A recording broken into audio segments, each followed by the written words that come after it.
Yo, what's going on, guys? Kaoiji here. So we just got another article when it comes to New Genesis, and honestly, a lot of the decisions that I'm seeing right now, or at least a lot of the ideas that I'm seeing right now, don't necessarily seem like good ones in my eyes, and I'm going to explain why. But first, let's go over the article. Now, one thing I want to point out real quick is actually the game score that you see here. The game score is a 38, which is the lowest of any Phantasy Star game that has ever been, and that's pretty daunting. That's pretty incredible for the most part. But they said, 4Gamer goes on to say, it's been about a month since the major update Sandstorm Requiem is released. How did the players react? Now, initially, what they're saying is incredibly true. We received positive comments stating that the new Redem region was higher quality graphics compared to Alio. The dev team is very happy to hear that players are enjoying the beautiful landscapes and unique drastic weather changes.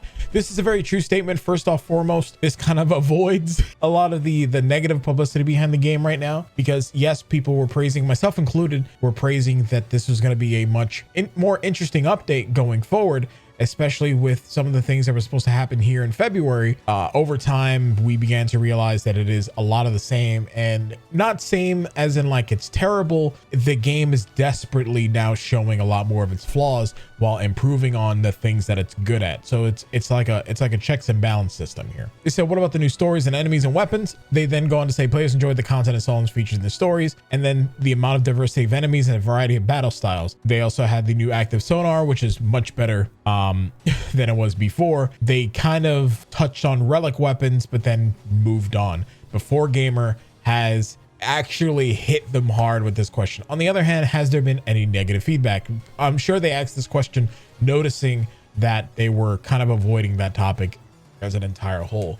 Go on to say, although there is more than what we had in Alien, we received some comments that the amount of story-based content is still insufficient, and there seems to be many players that feel like leveling up more than 2 classes is rough. Along with the above feedback, the dev team is listening to make various comments we're receiving from players to make the necessary improvements in the future updates. This isn't the only thing that players have been saying for the most part. A lot of it is because of the current system. Leveling up more than 2 classes is rough. It's also rough because of the repetitiveness of doing so. You basically, the entire game currently right now, no matter how much better it's quote unquote getting, is still you farm combat zones. Even veteran enemies that drop relic weapons having a much lower chance to basically drop it pretty much anywhere else, do you just farm combat zones, because that's just how the game is right now. They go on to touch on, they had the new update which featured the concert from Nadre. I'm not gonna lie to you, the English voice actress still killed it.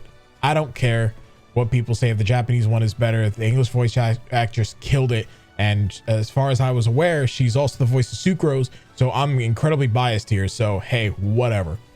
They were talking about how they feel like Jazz is really good, and okay, moving on. And this is where things begin to start feeling like a lot of red flags to me. 4Gamer asks, are they going to be increasing the level cap to 40 along with the in-game release? It'll be raised to level 45 in June, level 6, and in June, level 60. Will the level cap continue to raise at the same pace beyond that as well? Now, this is this is where I'm kind of glad, but also it bothers me, right? And you guys are about to see why. Hiro Arai is also an incredible person. I'm sure he's like, you know, probably really good at his job, because he's answering these questions with like PR expertise, right? And this is the English version of the actual article. The one that we have over here on this screen is the Japanese version. So it's basically the same article. Anyway, they go and say, I believe that the level cap increases will slow down after reaching level 60. The timing of that is still undecided, and it seems like in PSO2 the level cap will stop increasing once it reaches a certain point. And this is something that I really want this game to do, because as much as I really enjoy things like Phantasy Star Original, and we're talking about PSO1 for the Dreamcast and Xbox and GameCube, right, having a level 200 cap, I really loved the fact that I can basically hit endgame and base PSO2 and feel like I'm not actually losing out on anything right now.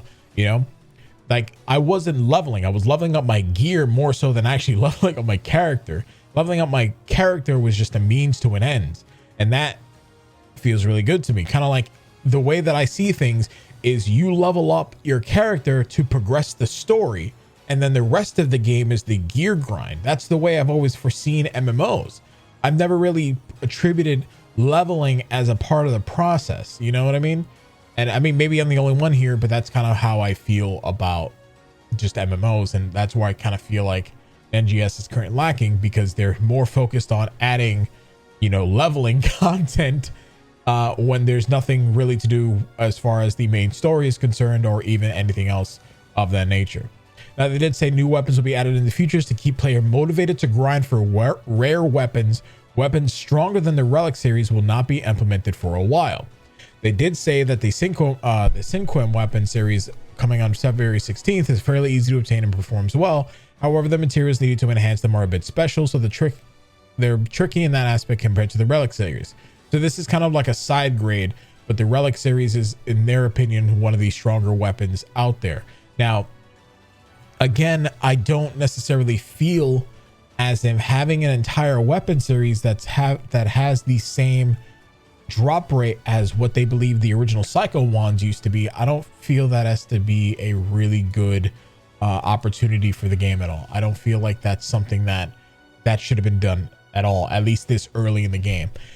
If it was done, it should have been for a weapon that is, you know, a lot more fitting for the game. So a lot of the joke weapons, a lot of the specific unique class weapons, things that have unique designs for each individual class that usually aren't going to be tied to the multi-weapon system or come with a multi-weapon already attached, because this way it becomes its own weapon and you have to, you know, adapt your playstyle towards that weapon that dropped.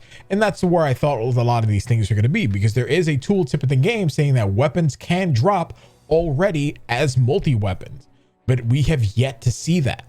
And I'm not going to lie to you, that's kind of concerning to me. Now, we also said there'll be new class skills and photon arts added with the level cap increases. They said there's new plans to add class skills when the level cap increases to 60 as outlined in the roadmap. Other than that, it seems they will decide on the timing based on the situation, similar to the level cap raises. Stumbling over my words there a little bit. But one of the big things that I see here is them immediately saying, we don't have any other times or any other ideas when it comes to our actual photon arts. And again, photon arts, you don't want too many in a game like this, because a lot of them are going to go unused anyway. But having the ability to have different skills that adapt to different situations is always a good thing. Maybe you have more skills that are focused on each class that are single target oriented, and then other skills that are AoE oriented, allowing us to be able to maximize and min-max what we do in bosses and boss content, or even what we do in combat zones. Being able to have that style of diversity is always a good thing in every single game that you will ever play for any MMO, period.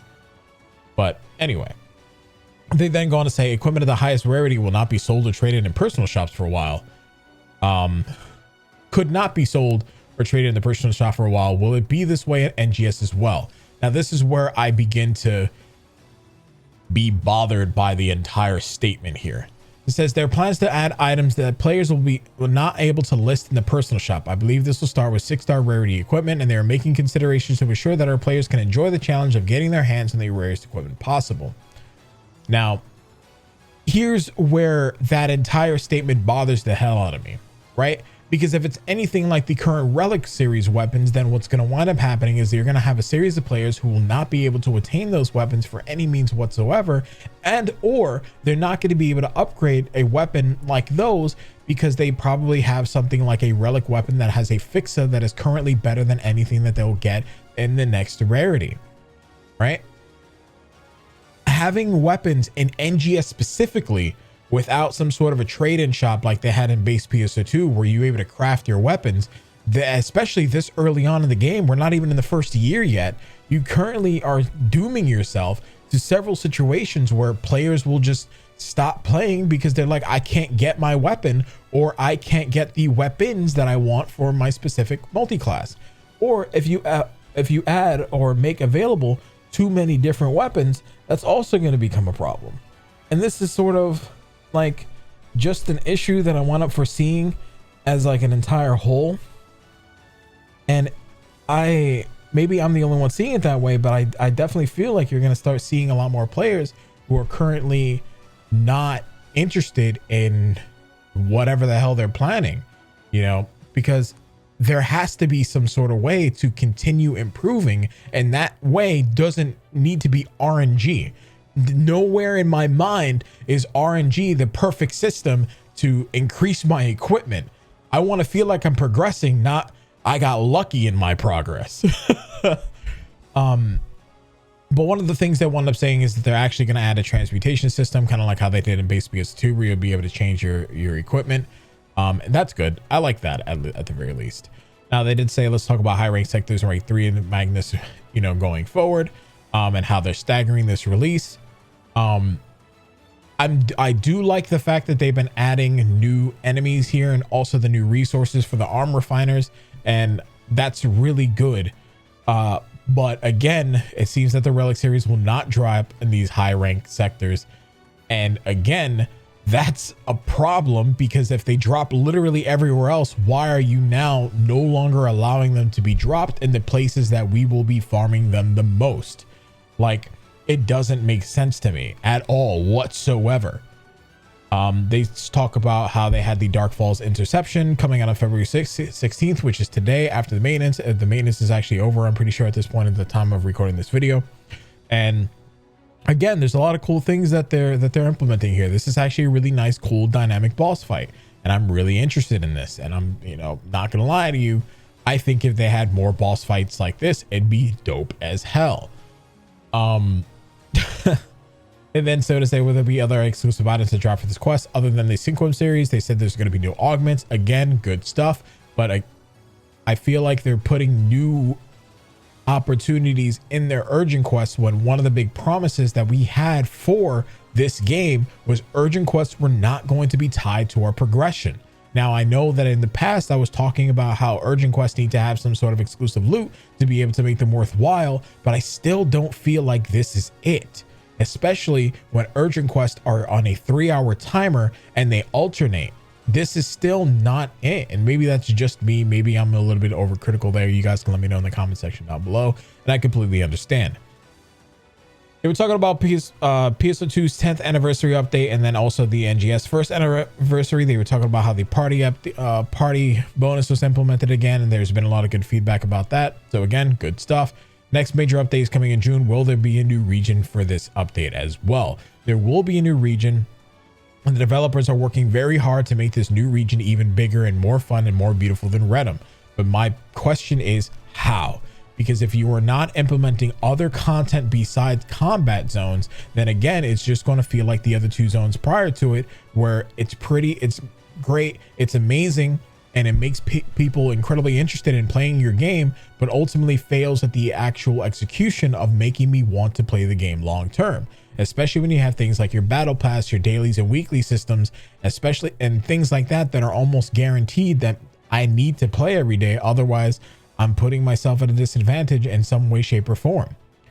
So that's just my opinion, right? They were talking about if they're going to hold any offline events for PSO2, but again, right now there's a global pandemic, so it makes sense. And they said that they have this message to the players. They want to thank everybody for playing NGS, and they personally really enjoy not as extravagant performance and songs. New players will be watching from a large monitor in Central City as well, which I think is a nice, you know, little touch that you can actually go into another city and enjoy the in-game concert in another zone. I think that's really nice and a really interesting touch. There's also Dark Falls that will be invading. They were talking about they want to make it a memorable game for the in-game and in-person, and they have a powered up seasonal event in store for the year coming out in June. Their teams are working very hard, not just to create content, but also to make improvements based on valuable feedback we've received via various channels, such as surveys and customer support.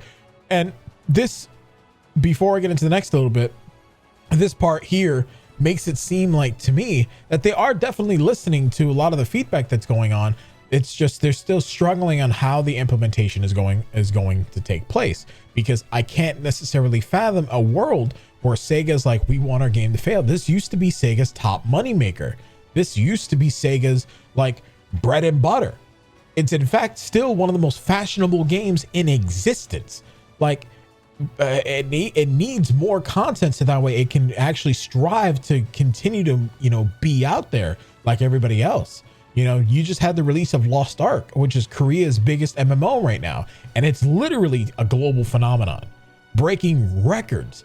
And this game should have been something similar to that, because it was promising to be bigger and better than base PSO2, but in fact failed in that execution in every way, shape, or form. Now, I'm hoping that they can deliver on that promise, because I really like stories that are like No Man's Sky, where it's like they made this great game and suddenly everyone's playing it, or everybody's at least excited for the new updates. And I'm hoping that something like that's going to happen here.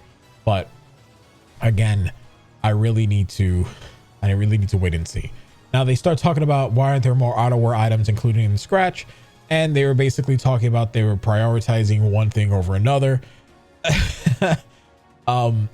And whatever. And now, 4Gamer again with the hard-hitting questions. I feel like many of the outfits are quite revealing. I was surprised to see that the Christmas outfits, Christmas no less, had bikinis, which other online games are usually released in the 3rd or 4th year when they would run out of ideas. And this is an entirely true statement here, right? They were like, since revealing outfits are in high demand and many people like to wear them, it may give the impressions that such outfits are common. But here's the thing. They are, right? They are, because you put so many out there that of course they're going to be in high demand, because that's the only thing available. So they're going to get the outfits that are the most revealing and then buy them, because that's it. There's no outerwear. And come on, you're literally creating your own narrative and then being like, well, the players want this. And no, but you didn't give them options to begin with. You know what I mean? And like, maybe that's just my take here. I just really cannot fathom that idea here. And again, Hito and I is just a PR guy at this point, and like, I can't fault him for any of this, right? I don't know who at Sega Japan I can talk to and be like, hey, these are some of the ideas that I really think would be really good for your game after looking at the hundreds of hours of Reddit posts, Twitter posts, and everything. I may not be creating active content daily like some of my other friends in this game, but I'm still reading everything when it comes to the community of this game, because I'm listening. And I agree with a lot of the things, although maybe it's just players being, you know, players, and like a lot of them are just, they don't know how to speak. But I understand what's going on. Anyway, now the other thing that says, with so many players communicating at the same time, the maximum number of players that can be displayed is 32, which seems like a low number. Is it possible to increase the number of characters displayed in preparing an area with a low volume of peripheral displays? Graphics wise, the display load on characters is the highest, which makes it difficult to increase the number of characters shown, even in extremely low surroundings. For example, a simple white room. Now, this is actually something that kind of makes sense to me, which is also why, but it also hurts a lot of the things like concerts, I've noticed, because it kind of makes them less immersive. So I would feel like if this was something that they could do that's a little bit more dynamic, which I think is incredibly possible, because you can have like 300 players on a game, like maybe turn off their accessories, or at least give them some sort of basic outfit, like a basic model for their body, and like keep their face and hairstyles. That would be really cool. Like, I think that's something that's incredibly doable.